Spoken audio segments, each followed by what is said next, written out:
Well, we're talking redneck blinds today. We're set up in one that we just got set up here about a month ago. I first started using redneck blinds it's probably 7 or 8 years ago now. And I'd used some others prior to that, and I noticed that you could still get winded in some of those other ones. And I was really made a believer of the redneck blind. I think it was 2012. We were hunting up in Union County, and we were videoing this really nice 8 that came out.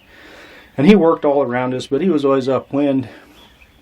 And eventually he worked around downwind of us, and he stood about 15 feet from the blind. And this was just on a trailer, so we were about 7 feet up probably. And he stood right there 15 feet from us for the longest time, probably 4, 5, 6 minutes. Never had any clue we were in that blind. That's the first time I was really a believer of the scent containing ability of the redneck blind. They seal up way better than some of the other ones out there. And you can really have deer all around you, with the redneck blind. That's probably the biggest change in the way that I hunt with these blinds, is you can really set them up anywhere. I still take entry and exit into account, but as far as when you're on stand, if you've got swirling winds, you can put them up in that case. If you have an area where deer are going to come from all directions or be all around you like a food source, they work great in those cases. Or just all around, they just change the way you hunt. There's a lot of places I would never put a tree stand that I can put a redneck blind, and it's made a difference on a lot of hunts. The other big advantage to being in the redneck blinds is late season. You can hunt any conditions in a blind. I mean, blizzard conditions where it's below zero. We hunt, really anything. It's sometimes 20 or 30 below wind chill. And late season, when they're coming to food, oh man, it's horrible if I've got to miss a hunt late season.